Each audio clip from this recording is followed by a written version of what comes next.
My daughter hadn't answered my calls in a month.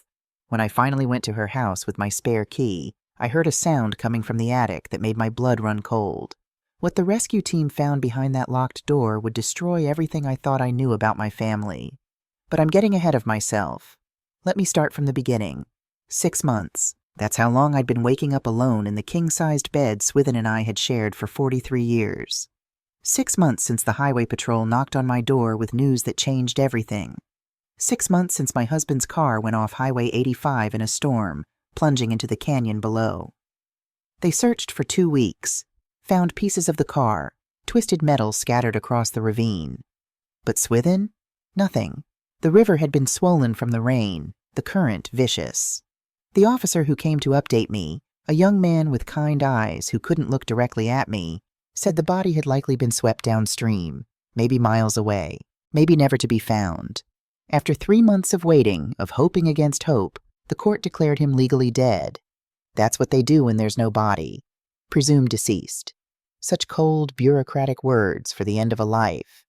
This morning I stood in the garden Swithin had planted, my hands wrapped around a cup of coffee that had gone cold an hour ago. October in Virginia meant the roses were in their last bloom, clinging to life before winter came. Swithin used to walk among them every morning, talking to them like they were old friends. "Looking good, ladies," he'd say, trimming a dead leaf here, adjusting a stake there. Now that was my job. I bent down to deadhead a wilted bloom, the pruning shears heavy in my hand. The repetitive motion was soothing. Clip, drop, move on. Clip, drop, move on. Here, among his roses, I could almost feel him beside me. Inside the house, though, the walls pressed in with silence so thick I could barely breathe. My only connection to the world outside this grief was my daughter, Selkie. But even that thread had worn thin, stretched to breaking. At first, right after the memorial service, we'd held one even without a body because people needed closure. Selkie called every day.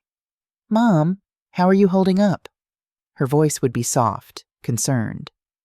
We'd talk for an hour or more, sharing memories of Swithin, crying together over the phone. But gradually, the calls became shorter, less frequent. Her voice lost that softness, became clipped and businesslike. She stopped asking how I was feeling. Instead, she complained about her husband Paxton, about work, about money problems.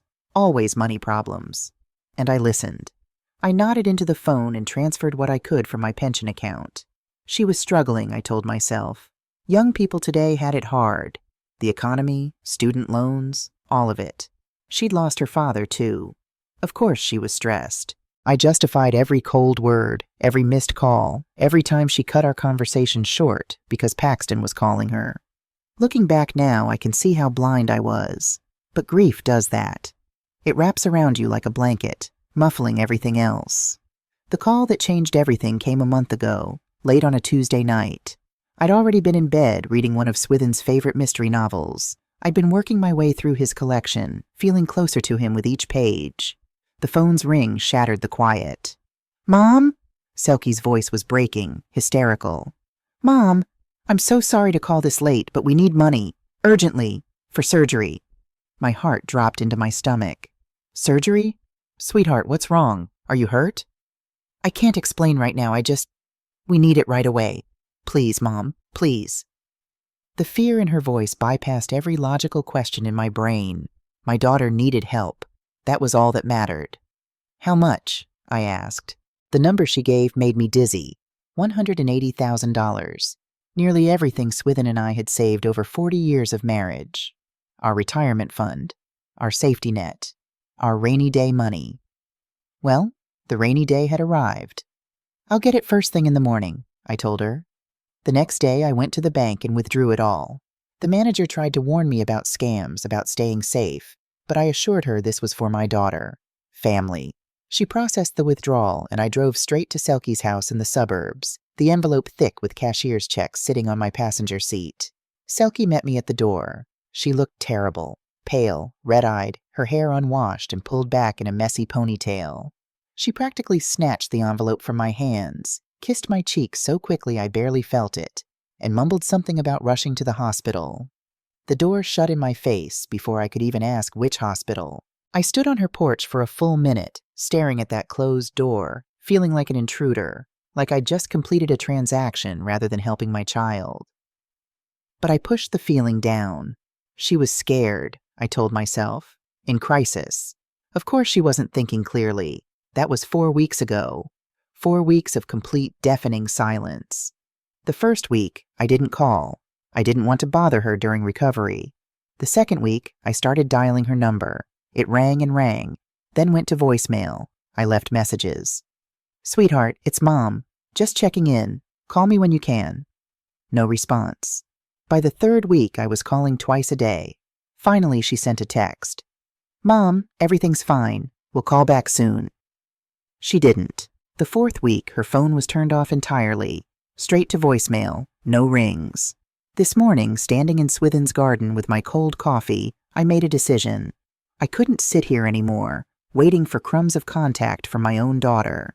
The knot of anxiety in my stomach had transformed into something else. Something colder. It was the same feeling I used to get in my old job, back before Selkie was born.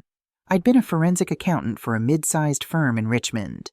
My specialty was finding discrepancies in financial records, the kind of discrepancies people worked very hard to hide.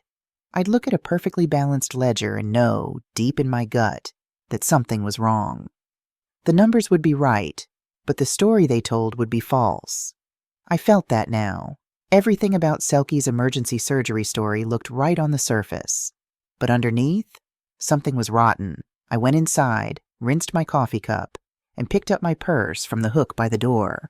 On the same hook hung a small keychain with a single brass key, the spare key to Selkie and Paxton's house. Swithin had insisted we keep it when they first bought the place. Well, when we put the down payment on the place for them. Just in case, he'd said. Just in case had arrived. I didn't call ahead. If something had happened to Selkie, Paxton would have contacted me. And if they'd just taken my life savings and disappeared on some vacation, well, I'd find out soon enough. The drive took 30 minutes through increasingly suburban neighborhoods, where every house looked like it had been stamped from the same mold. Selkie and Paxton's place was a 2-story colonial with pale blue siding, black shutters, and a perfectly manicured lawn.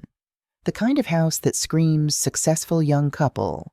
Paxton's car, a sleek Audi he'd bought last year, sat in the driveway.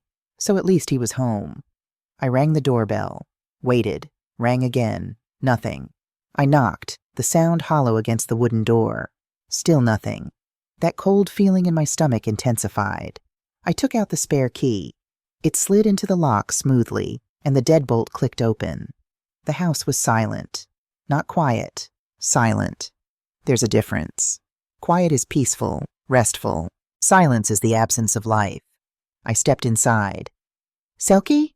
My voice echoed in the entryway. "Paxton?" No answer. The air felt stale, like a hotel room that had been closed up for weeks. I moved through the foyer into the living room. Everything was clean, almost too clean. Not a speck of dust anywhere, which struck me as odd. On the coffee table sat a crystal vase with flowers that had died weeks ago, their petals brown and crispy, water long evaporated. Who keeps dead flowers but dusts around them? I walked into the kitchen. More unsettling perfection. Not a single dish in the sink. Counters wiped spotless. I opened the refrigerator, and my unease deepened. Nearly empty. A bottle of water, some condiment bottles, a container of Greek yogurt with an expiration date from 2 weeks ago. Where were they? And more importantly, if they were gone, who was keeping this house so meticulously clean? I moved back to the hallway, intending to check upstairs. Maybe Selkie was sleeping off surgery complications. Maybe she couldn't hear me from the bedroom. But then I heard it. Scratch, scratch, scratch. I froze, my hand on the banister. The sound came again. Rhythmic, desperate. Not the scrabbling of mice or squirrels. This was deliberate, methodical. Scratch, scratch, scratch. It was coming from above, from the attic. My heart began to pound, each beat echoing in my ears. I forced myself to climb the stairs, my legs feeling like they belonged to someone else. At the second-floor landing, a small door led to the attic space. I'd been up there once, years ago, when they first moved in. It was unfinished, used for storage. The scratching got louder as I approached. I reached for the door handle, then stopped. There was a bolt on the door. A heavy industrial barn bolt, the kind you'd use on a shed or garage. Brand new, the metal still shiny, completely out of place on the white-painted door. It was locked from the outside. My brain struggled to make sense of it. Why would anyone bolt an attic door from the outside? What could possibly be up there that needed to be locked in? The scratching stopped, then started again, more frantic this time, as if whatever was making the sound had heard my footsteps. I stumbled backward, pulling my phone from my purse with shaking hands. My mind went to dark places. Someone hiding up there, someone dangerous, some awful secret Paxton and Selkie were keeping. I didn't call my daughter. I didn't call Paxton. I dialed 911. Emergency services, what's your emergency? I'm at my daughter's house. My voice came out as a whisper. There's something in the attic. The door is bolted from the outside. Someone's up there. I gave them the address. The dispatcher stayed on the line with me, her voice calm and professional, telling me to go outside and wait. But I couldn't move. I stood in that hallway, phone pressed to my ear, listening to that desperate scratching and knowing, somehow, that my life was about to break open in ways I couldn't imagine. The fire truck arrived first, sirens cutting through the suburban quiet. 2 firefighters in full gear came through the door I'd left open, their heavy boots thudding on the hardwood floors. Ma'am, I'm Captain Rodriguez. You called about someone in the attic? I pointed up the stairs, unable to speak. They exchanged a glance when they saw the bolt. Captain Rodriguez's jaw tightened. His partner, a younger man whose name tag read Morrison, took out a crowbar. Step back, please. The first blow echoed through the house. The second splintered wood. The bolt held firm. Morrison set his shoulder against the door and heaved. Wood cracked. The door flew open, taking part of the frame with it. The smell hit me first. Unwashed human, sickness, desperation. The kind of smell that tells you immediately that something is terribly, horribly wrong. Morrison shone his flashlight into the darkness. The beam swept across boxes, old furniture, dust motes dancing in the light. Then it landed on the far corner, on a person, or what was left of one. Time did something strange then. It slowed down and sped up simultaneously. I saw everything in crystalline detail, the skeletal figure dressed in rags that might have once been pajamas, the chain running from an ankle to the heating pipe, the gray, papery skin stretched over bones, the matted hair and beard, while also feeling like I was watching it happen to someone else, from very far away. Captain Rodriguez swore under his breath. Morrison turned pale and took a step back, and then the figure moved. Slowly, with what must have been superhuman effort, the person in the corner turned their head toward the light. Sunken eyes and a skull-like face. A mouth that opened but made no sound at first. Then a whisper so soft I almost didn't hear it. Iseult? The world stopped, because I knew that voice. I'd heard it every day for 43 years. I'd heard it say I love you, and what's for dinner, and come look at the roses, they're beautiful this year. I'd heard it in my dreams every night for the past 6 months, ever since the highway patrol told me my husband had driven off a cliff and drowned in the river below. Swithin. His name came out of me like a prayer, like a curse, like something that couldn't possibly be real but was happening anyway. Captain Rodriguez was on his radio, calling for an ambulance, using words like critical condition and possible kidnapping and malnutrition. Morrison came back down the stairs and tried to guide me away, but I couldn't move. I could only stare at the man in the attic who had my husband's voice, my husband's eyes, Swithin's eyes, unmistakable even in that ruined face. The man I'd buried 6 months ago. Except I hadn't buried him, had I? There'd been no body, just an empty casket at the memorial service, filled with his favorite things, his watch, his reading glasses, a photograph from our wedding day. Ma'am, Morrison was saying, ma'am, we need to get him out. Can you step back? I moved like a sleepwalker, backing into the hallway as they brought out a stretcher. They were so gentle with him, this broken thing that used to be my husband, lifting him carefully, supporting his head. He didn't weigh anything. That's what I remember thinking. He should be heavy. Swithin was a big man, 6'2", broad-shouldered, but they lifted him like he was made of paper. I followed them down the stairs, out to the ambulance, never taking my eyes off him. The paramedics were already working, inserting an IV, wrapping him in thermal blankets, speaking in low, urgent tones. "Ma'am, are you family?" one of them asked. "I'm his wife." The words felt surreal. I'd been his widow. Now I was his wife again. But the man on the stretcher barely looked human, let alone like my Swithin. They let me ride in the ambulance. I sat on the small bench seat, holding onto the rail as the vehicle swayed through turns, sirens wailing. I watched Swithin's chest rise and fall under the silver blanket. Such a simple thing, breathing, but it meant everything. He was alive. My husband was alive. And my daughter, I couldn't finish the thought. Couldn't let my brain go where it was trying to go. Not yet. Not until I knew for sure. But the bolt on the attic door had been new, shiny, recently installed. And Selkie and Paxton's house had been empty, but meticulously clean. And my daughter hadn't answered my calls in a month. The cold knot in my stomach wasn't anxiety anymore. It was certainty. The same certainty I used to feel when I'd found the hidden discrepancy in a ledger, the one number that proved everything else was a lie. I looked down at Swithin's wasted hand, the IV needle taped to translucent skin, and felt something inside me transform. The grief I'd carried like a heavy shawl for 6 months burned away in an instant, leaving behind something harder, colder, clarity. My daughter had done this. I didn't know how yet or why, but I knew. The same way I knew the sun would rise tomorrow and that my life would never, ever be the same. The ambulance pulled into the hospital bay, and they rushed Swithin inside. I followed, no longer the grief-stricken widow who'd been tending roses that morning. I was something else now. I was a woman with a job to do. They kept Swithin in the ICU for 3 days. 3 days of machines beeping, of nurses coming and going with worried expressions, of doctors speaking in hushed tones just outside his room. 3 days of me sitting in that uncomfortable chair, watching the slow drip of nutrients into his veins, watching his chest rise and fall. I didn't go home. I couldn't. The thought of returning to our empty house, to his roses, to the life I'd been living based on a lie, I couldn't face it. The hospital cafeteria sold terrible coffee and stale sandwiches, and I lived on both. On the afternoon of the 3rd day, his eyes opened. Really opened, not the half-conscious fluttering of the previous days.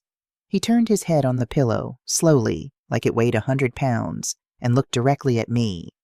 "Iseult." His voice was a rasp, barely audible over the beep of the heart monitor. "You found me." I stood up, moved closer to the bed, and took his hand. It felt like bird bones wrapped in tissue paper. "Don't talk," I said. "Save your strength."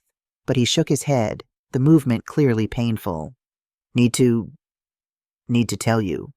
Later, when you're stronger. Now." His fingers tightened on mine with surprising strength. "Before they come back." They, my daughter and her husband. My body went cold. "Tell me," I said. The story came out in fragments, in whispered sentences between labored breaths. I had to lean close to hear him, my ear near his mouth, and with each word he spoke, the person I'd been that morning in the garden died a little more. 9 months ago, Paxton had invited him on a fishing trip. Father-son bonding, he'd called it. A weekend at a cabin by Lake Anna, just the two of them. Swithin had been touched. Paxton had never been particularly warm to him, but this felt like an olive branch. They'd driven up on a Friday afternoon. The cabin was isolated, miles from the nearest neighbor. Perfect for fishing, Paxton had said. That night, Paxton offered him a beer. Just one beer, watching the sunset from the dock. Swithin remembered taking a sip, remembered the world starting to tilt, remembered Paxton's face, blurry and strange, saying something about how this was nothing personal, just business. He woke up in the attic, chained to the heating pipe. How long was I there before... I couldn't finish the question. Before the accident? Swithin's laugh was bitter, barely a breath. There was no accident, Iseult. Paxton staged the whole thing. He took my car, drove it up to Highway 85 in a storm, and pushed it off the cliff. I don't know how he got back. Maybe Selkie followed in another car. Maybe he called an Uber. Does it matter? No, it didn't matter. What mattered was that my daughter had known, had helped. They came to see me, Swithin continued. That first week, both of them, told me about their plan. They needed the insurance money, needed my pension. They'd been living beyond their means for years, apparently. credit card debt, Paxton's failed business ventures. They were drowning, and we were their life raft. They could have asked. We would have helped, he finished. I know, but that wasn't enough. They wanted everything, and they wanted us out of the way. Us? He looked at me, and in his sunken eyes I saw something that made my blood freeze. Iseult, they weren't going to stop with me. Check your mail. Check your bank accounts. I heard them talking about you, about how much longer you'd last, about what they'd do with your apartment. The reverse mortgage application, the forged power of attorney. It all clicked into place. The first 2 months they fed me, Swithin said. Barely. Enough to keep me alive while they processed the insurance paperwork, filed the death certificate, made sure everything looked legitimate. Selkie would bring food up once every few days. She wouldn't look at me. Just set the plate down and leave. His voice broke. I tried talking to her. I said, baby girl, what are you doing? This isn't you. We can fix whatever's wrong. But she'd just shake her head and walk out. Like I wasn't her father anymore. Like I was just an obstacle. I felt tears on my face but didn't wipe them away. Couldn't move. After they got the insurance money, the food stopped. They'd bring water every 2 or 3 days. Just enough. I tried rationing it, tried to make it last, but... He gestured weakly at himself, at the skeletal frame under the hospital blankets. I scratched at that door every day, every single day. I thought maybe a neighbor would hear, maybe a delivery person, anyone. I heard you, I whispered, when I came to check on Selkie. She told me about the money she took from you, the surgery that never happened. She was bragging about it, about how easy you were to manipulate, how you'd given her everything without question. His fingers tightened on mine again. That's when I knew I had to survive, had to live long enough for you to realize what was happening, because they were going to take everything from you, and then they were going to get rid of you too. I sat back in the chair, the pieces of the puzzle falling into place with awful clarity. The emergency surgery, the desperate phone call, the $180,000 that disappeared into their accounts. It wasn't just theft, it was the second phase of their plan. When did you last see them? I asked. Maybe 3 weeks ago? Time got strange. Paxton came up, said they were going on vacation. He was laughing, said they'd earned it.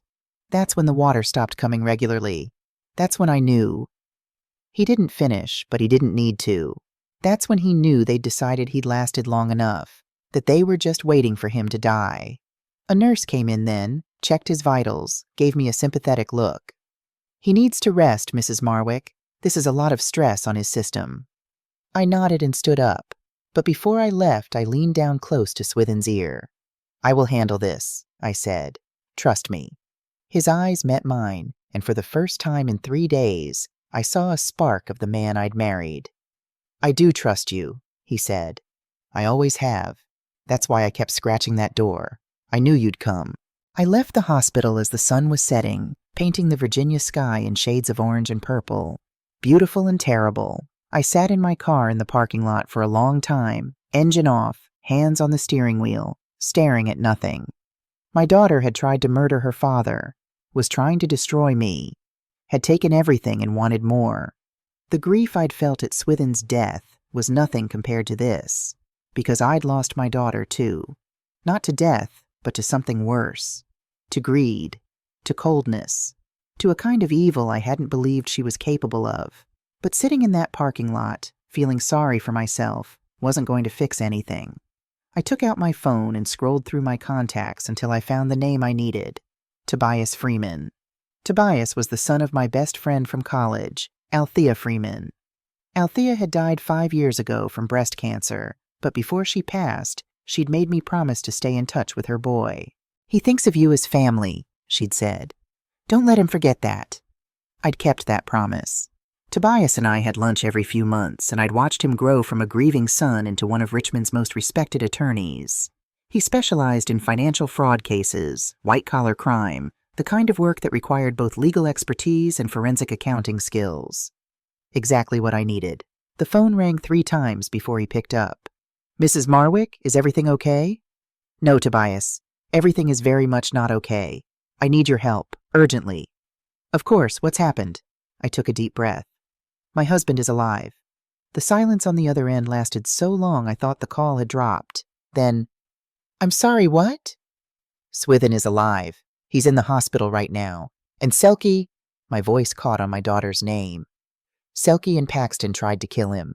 They faked his death, collected the insurance money, and have been systematically stealing from us. And they're not done." Jesus Christ!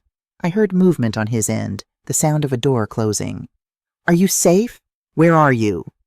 "I'm safe, but I need you to do some things for me, and I need you to do them without asking too many questions right now. Can you do that?" "Absolutely. Tell me what you need." I'd been thinking about this since Swithin told me his story. I'd been thinking like the forensic accountant I used to be, the one who could look at a complex fraud and know exactly how to unravel it. "First, freeze all joint accounts that Swithin and I hold. Everything. Checking, savings, investment accounts. I'll email you the account numbers and passwords tonight. Consider it done. What else? Second, I need you to start the process of getting me full power of attorney over Swithin's affairs. He's incapacitated right now. I'll need access to everything. His pension accounts, insurance policies, all of it. That'll take some time, but with a medical evaluation we can expedite it.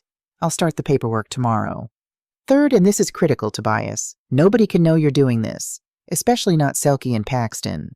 To them, I need to appear exactly as I have for the past 6 months, a grieving, confused old woman who doesn't understand how the world works. Can you manage that?" "I can." His voice had taken on a sharp, focused quality. "Mrs. Marwick, do you want to tell me what's really going on here?" "Soon, but first I need to build a case. A real case, the kind that will hold up in court. And for that, I need somewhere to work, somewhere private. I have a small office in another building. I use it for sensitive cases. It's not my main office, so there's no chance of running into anyone you know. It has a computer, a printer, a locking file cabinet. Will that work?" "Perfectly. I'll have keys made tonight. Miss Marwick." He hesitated. "My mother told me once that you saved her during her divorce, that you found money her ex-husband had hidden, money that meant she could keep the house and put me through college. She said you had a gift for seeing patterns other people missed. That was a long time ago, Tobias. Maybe, but gifts like that don't disappear. They just wait for when they're needed most." He paused. "Whatever you're planning, I'm with you. All the way." I felt something loosen in my chest, some tightness I hadn't realized was there. "Thank you. Don't thank me yet. Let's destroy them first." The next morning I called the hospital. Swithin was stable, sleeping comfortably. The doctor said his condition was improving slowly. It would be a long recovery, but he was going to live. That was all I needed to hear. I drove to the address Tobias had given me, a nondescript office building in downtown Richmond. 4th floor, suite 412. The key he'd left with the building's reception desk opened a small, windowless room that smelled faintly of dust and old paper. A desk, 2 chairs, a desktop computer, and a printer. Everything I needed. Tobias had left a note on the desk. "Documents requested from banks will arrive this afternoon via courier. Call if you need anything." I sat down at the desk, and something strange happened. My hands, which had been shaking since I'd heard that scratching in the attic, steadied. My mind, clouded with emotion and shock, cleared. I felt the old circuits in my brain light up, pathways I hadn't used in 40 years coming back to life. Forensic accountant Iseult Marwick was back on the job. The courier arrived at 2 p.m. with a thick manila envelope. Inside were bank statements, transaction histories, account summaries, everything Tobias had been able to request overnight. I spread them across the desk and started reading. At first, everything looked normal. Pension deposits, utility payments, grocery store charges, the mundane financial life of a retired couple. But I knew how to look deeper, how to see the story the numbers were trying to hide. I started with the 6 months before Swithin's accident. That's when I found the first anomaly, large cash withdrawals. $15,000 here, $20,000 there, all from our joint checking account, all labeled in the memo line as home repair or medical expenses. I pulled out my phone and checked my email, scrolling back to messages from Selkie during that time. No mention of home repairs, no mention of medical problems. So where had the money gone? Next, I found regular transfers to an account in Paxton's name, $5,000 a month, like clockwork. The memo line said loan repayment. What loan? Swithin had never mentioned loaning them money. I kept digging. Found the police report from Swithin's accident. Read it 3 times. Something bothered me about it, and finally I realized what it was: the location. Highway 85 was nowhere near the route Swithin would take to or from anywhere he regularly went. What reason would he have to be driving there during a storm? I called the county sheriff's office, claiming to be following up on my husband's case.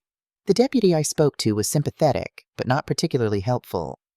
"We searched as thoroughly as we could, ma'am, but the conditions were difficult. The river was running fast. We did our best." "How long did you search?" 2 days in the immediate area. After that, we expanded downstream, but 2 days. They'd searched for 2 days and then given up, and Paxton had been the one pushing for the declaration of death, filing paperwork, hurrying the process along.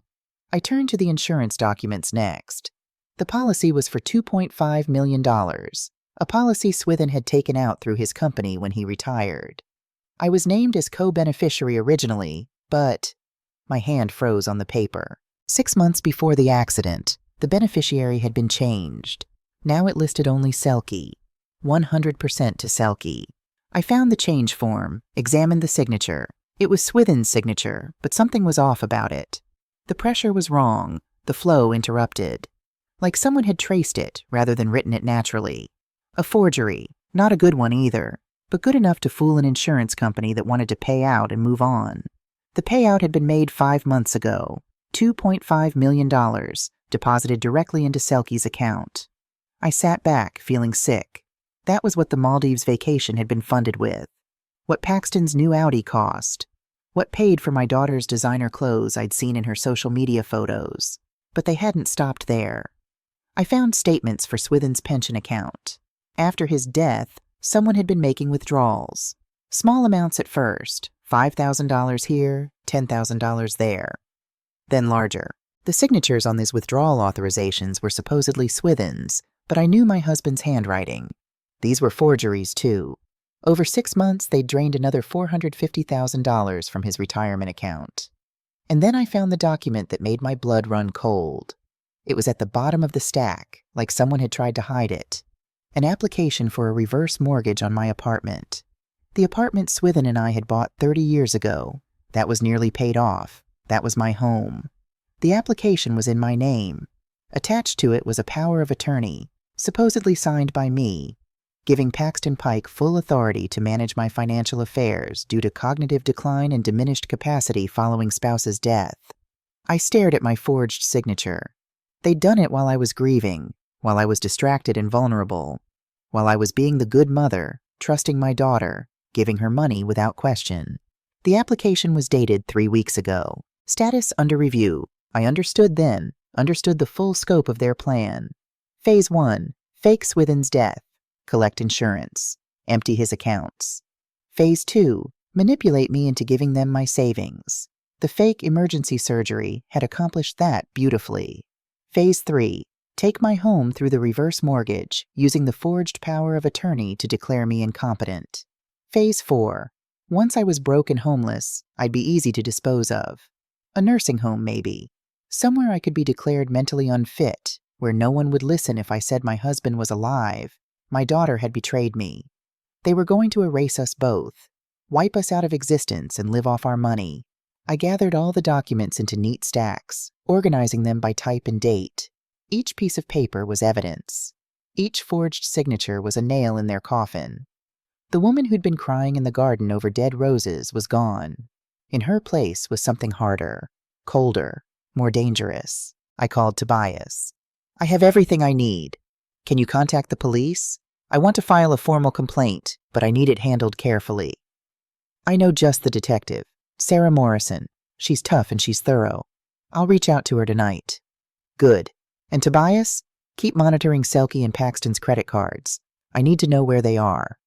"Already on it. They're currently using their cards in the Maldives, 4 Seasons Resort. They checked in 3 days ago."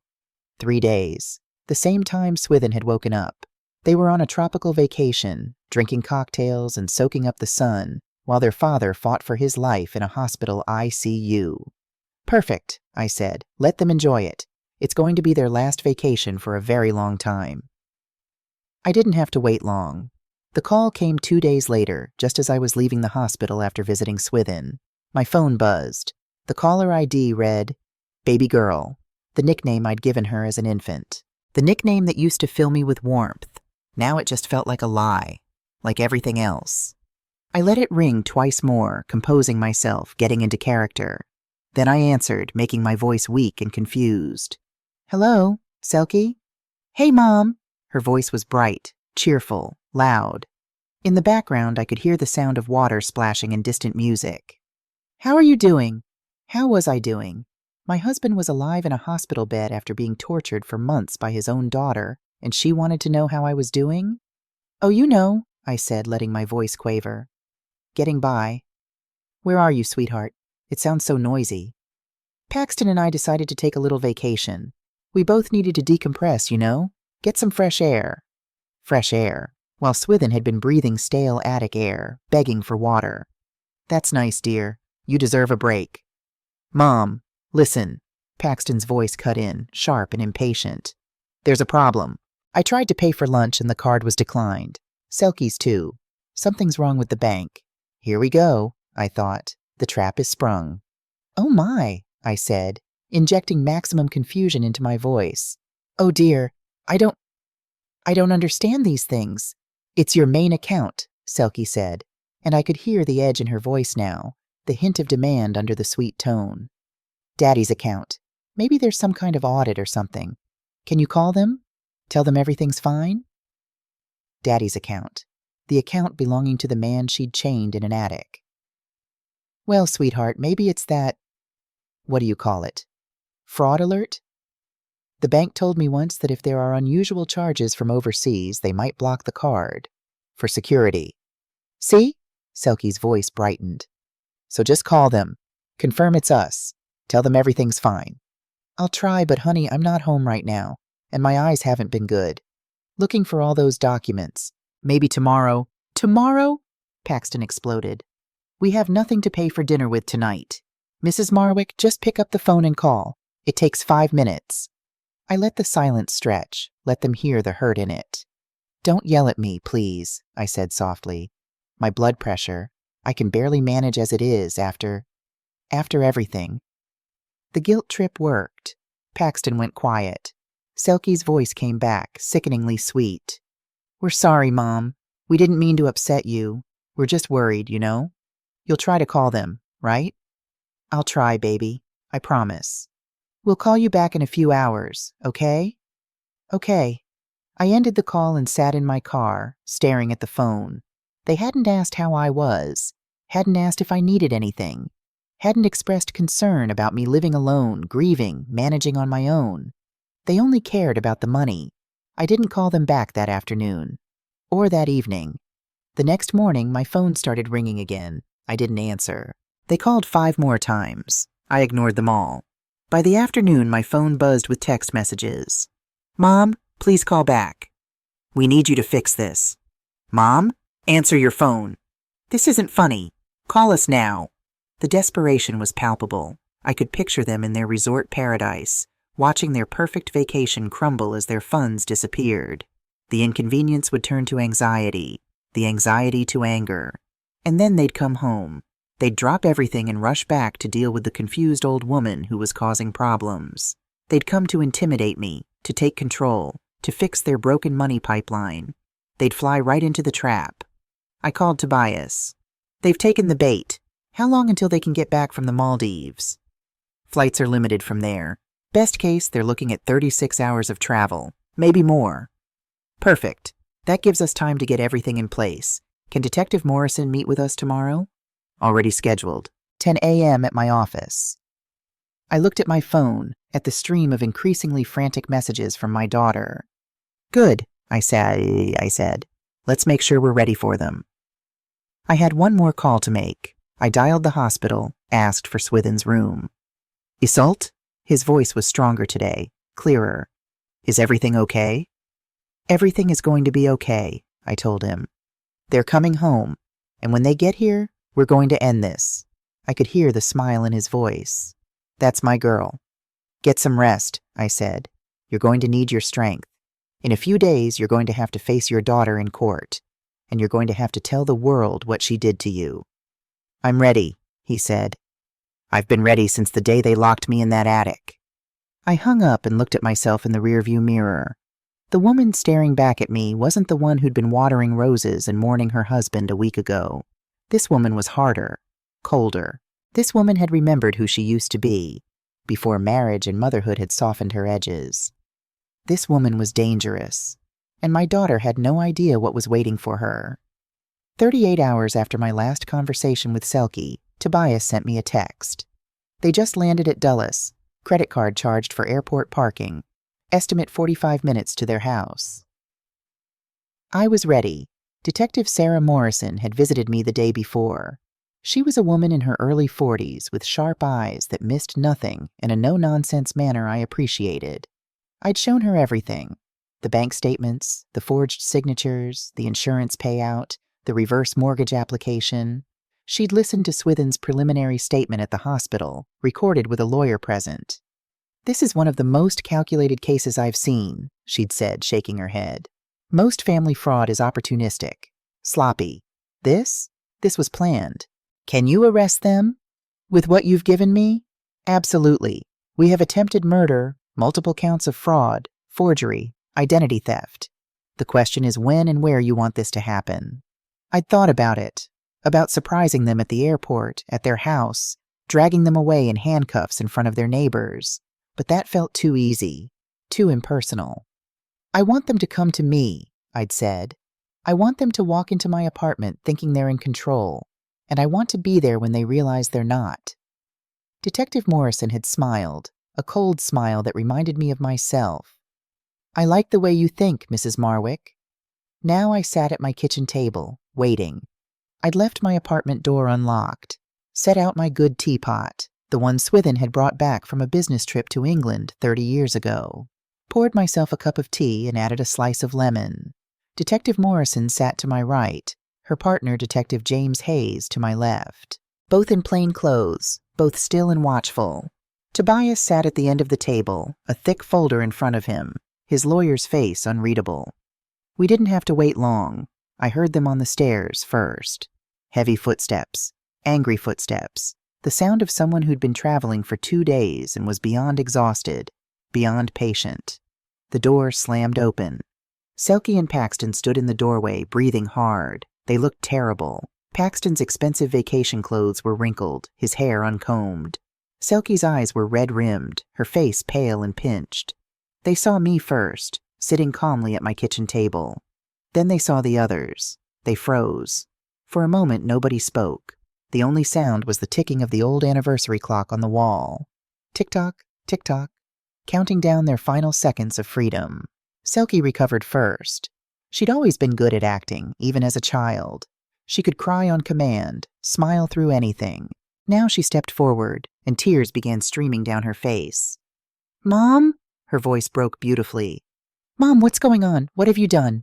She moved toward the table, but stopped as if she'd hit an invisible wall. The tears were real, tears of fear, of rage, of desperation, but not remorse, never remorse. "Do you have any idea what you've done?" she continued, voice rising. "We just started to get our lives back together after Daddy died. It's been so hard, Mom, so hard. And you set the police on us? For what? For trying to survive?" It was a masterful performance. She spoke of sleepless nights, of depression, of how much she missed her father. She said I'd betrayed her, stabbed her in the back when she needed me most. The words poured out in a stream of accusations and pain. I let her talk, let her empty her arsenal. The detectives remained silent, watching with professional detachment. Tobias didn't move. When she finally ran out of words, when her breathing was ragged and her face was flushed, silence filled the kitchen again, heavy and damning. She waited for me to break, to cry, to apologize, to be the mother who always gave in, always forgave. I took a sip of my tea, set the cup down carefully in its saucer. The clink of china seemed loud in the quiet. Then I looked at my daughter, really looked at her, with eyes that saw clearly for the first time in years. "I was at your house, Selkie." 5 simple words, but they hit her like a physical blow. Her face went white. Her mouth opened, but no sound came out. I let the silence stretch, let those words sink deep into her consciousness like stones into water. Then I delivered the killing blow. "Your father is asking to see you." Selkie's face turned to stone. Her eyes, still wet with fake tears, went wide with something beyond fear. Horror. The horror of someone whose perfectly constructed lie has just shattered into a million pieces. She turned to Paxton, looking for help, for guidance, for someone to tell her this wasn't happening. But Paxton was already moving. He stepped forward, pushing Selkie behind him, his face hardening into something calculating and cold. This was a man used to talking his way out of problems, used to being the smartest person in the room. "So you found him," he said. Not a question, a statement. He was taking control of the narrative, or trying to. "Well, that actually simplifies things. But Mom," he turned to address Detective Morrison and Hayes. "Mrs. Marwick, I mean, she doesn't have the full picture." His voice took on a tone of concern, of reasonableness, the voice of someone explaining a difficult situation to people who didn't understand. "About a year ago, Mr. Marwick had a massive stroke. We didn't want to tell you." He glanced at me with fake sympathy. "Because you were already so fragile. We were trying to protect you." I watched him spin his lie with something close to admiration. He was good. Very good. After the stroke, Swithin changed. He became aggressive, violent. He attacked Selkie twice, tried to hurt me. The doctor said it was dementia, that it would only get worse. We couldn't... His voice caught perfectly. We couldn't put him in some facility where strangers would restrain him, drug him. He was family. Selkie had started nodding along, playing her part. Quiet sobs, face buried in her hands. We tried to care for him at home, but his condition deteriorated. He started having episodes where he didn't recognize us, where he became dangerous to himself and others. The attic, he sighed heavily. That was a last resort. We set up a comfortable room up there, brought him food, water, medications. But he refused to eat, threw plates at us. We had to lock the door for everyone's safety. He turned fully to face the detectives now, his voice earnest and pained. "We were trying to protect Mrs. Marwick from seeing her husband like that, from being hurt by him. Everything we did out of love. And now," he gestured at me, "I can see that the stress, the grief, it's affected her too. Her memory isn't what it was. She doesn't remember Swithin's violent episodes. She's confused, and I believe this gentleman," he nodded at Tobias, "is taking advantage of an elderly woman in a vulnerable state, probably hoping to get access to her finances." The lie was complete, perfect, flawless in its evil. He was trying to flip the script entirely. Make Swithin the problem. Make me the victim of my own dementia. Make Tobias the villain. Paint himself and Selkie as devoted children making impossible choices. And in the silence that followed, I could see him starting to believe he'd won, that his words had created enough reasonable doubt, enough confusion, that he'd walk away from this. Detective Morrison let the silence stretch. Then she reached for the folder on the table in front of her. Slowly, deliberately, she opened it with careful movements and slid it across the table toward Paxton. "Familiarize yourself with these, please," she said. Her voice was completely flat, emotionless. Paxton picked up the first document. I watched his face as he read. It was the medical report from the hospital. Several pages of detailed findings from the team that had examined Swithin. No mention of a stroke, no mention of dementia. Instead, clinical descriptions of systematic starvation, of muscle atrophy consistent with prolonged immobilization, of dehydration so severe it had nearly caused kidney failure. And at the bottom, in the attending physician's clear handwriting, patient is fully conscious and oriented. Speech is coherent and lucid. Cognitive functions are normal. Memory is intact. Patient has provided detailed account of captivity and abuse. The confidence started sliding off Paxton's face like wax melting. Detective Morrison turned to the next page. My work, the spreadsheet I'd created showing every transaction, every withdrawal, every forged signature. Next to each major expense, I'd noted in red ink what it had been used for. Maldives vacation, $45,000. Audi Q7, $62,000. Cartier jewelry, $28,000. Designer furniture, $35,000. Their luxury purchases, laid out like an indictment. Because that's exactly what it was. Selkie had gone completely still, staring at the documents like they were a snake about to strike. The next page was the fake death certificate, alongside the official response from the county coroner's office, confirming that Swithin Marwick had never been brought to their facility, that the doctor whose signature appeared on the certificate had been terminated 2 years before the date on the document. Then came the insurance payout records. $2.5 million, paid to Selkie Marwick based on fraudulent documentation. And finally, the reverse mortgage application, the forged power of attorney, the handwriting analysis showing that both my signature and Swithin's were crude forgeries. Detective Morrison closed the folder. "Your father has made a full statement," she said quietly. "He remembers everything, the drugging, the staging of the accident, the 9 months in the attic, the conversations you had with him about why you were doing this, the day you told him you were going on vacation and he wouldn't be seeing you again." Paxton's hands were shaking now. Selkie had gone gray. "He also remembers," Morrison continued, "the day you told him that once Mrs. Marwick's money was gone, once you'd taken her apartment, you planned to have her declared incompetent and placed in a facility. His words were, 'They were going to erase us both and live off our money like we'd never existed.'" Detective Morrison stood. Hayes stood with her. They moved with the practiced coordination of partners who'd done this many times before. "Paxton Marcus Pike, Selkie Denise Marwick." Morrison's voice was formal now, official.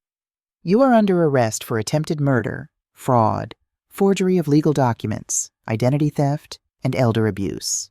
She read them their Miranda rights as Hayes pulled out handcuffs. The metallic click as they closed around Paxton's wrists seemed impossibly loud in my small kitchen. Paxton said nothing. His face had gone blank, shut down. Already thinking about lawyers, about defense strategies, about how to minimize the damage.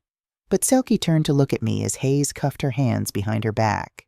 There was no remorse in her eyes, no shame, just bewilderment, confusion. Like a child caught stealing candy, unable to understand why the punishment was so severe. She opened her mouth, and for a moment I thought she might apologize, might finally show some hint of the daughter I'd raised. "Mom," she said, "I don't understand. Why are you doing this to me? Not I'm sorry, not I was wrong. Just confusion that I dared to fight back. And in that moment, whatever tiny piece of hope I'd been clinging to died completely." "Because what you did to your father," I said quietly, "was unforgivable. And what you planned to do to me, that was even worse." Hayes led them toward the door. Selkie was crying now, real tears, but they were tears of self-pity, of anger at being caught. At the doorway, she turned back one more time. "You're my mother.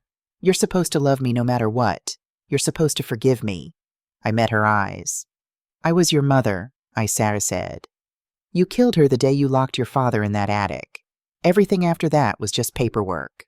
The door closed behind them. The sound of their footsteps faded down the stairs. A car door slammed. An engine started. And then silence. I sat at my kitchen table, the tea cold in my cup, and felt absolutely nothing. No triumph, no satisfaction, no relief, just a vast, echoing emptiness where my daughter used to be. Tobias touched my shoulder gently. "It's over, Mrs. Marwick. You won." Had I? I'd saved Swithin's life, saved my own future, put 2 criminals in prison where they belonged. But I'd lost my daughter, my only child. That didn't feel like winning. The trial lasted 3 weeks.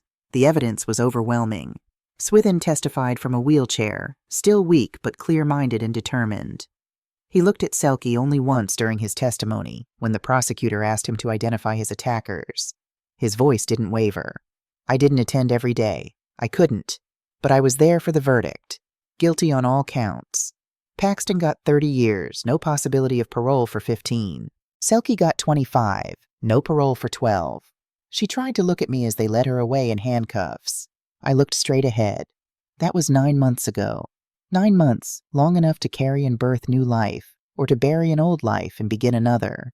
Today was the first day in all those months that I felt like I could finally breathe. I stood on the balcony of my new apartment. I'd sold the old one, couldn't bear to stay there with all its memories, and looked out over Richmond. The city hummed below me, alive and indifferent to my small drama. Cars flowed along the streets. People hurried to work. Life went on. My apartment was small but bright, with floor-to-ceiling windows and clean lines. No ghosts here.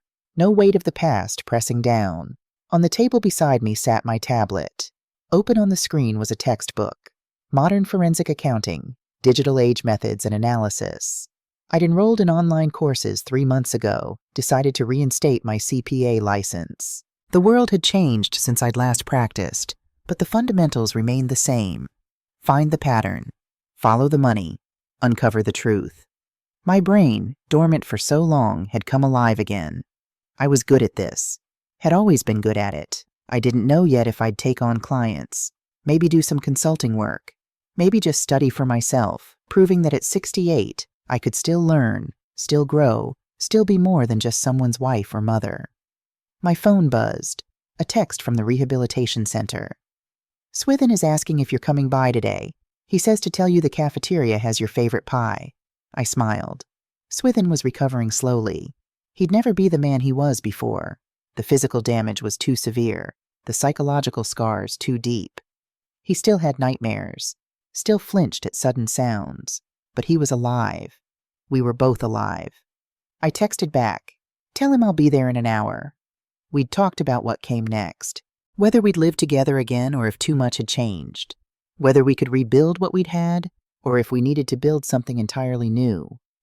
We didn't have answers yet, but we had time. I thought about Selkie sometimes, wondered if she understood yet what she'd done, if she lay awake in her cell and felt remorse, or if she still believed she was the victim in all this. I'd received 3 letters from her in the past 9 months. I'd burned all 3 without opening them. Some people might call that cruel, unforgiving, but I'd learned something in that attic, something in those days of investigation and waiting. Forgiveness isn't mandatory. Love isn't unconditional.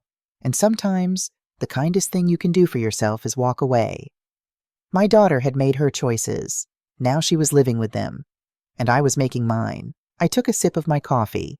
Good coffee, freshly ground, none of the instant stuff I used to drink, and went back to my textbook. There was a complex case study about cryptocurrency fraud that I was working through. It was challenging, fascinating.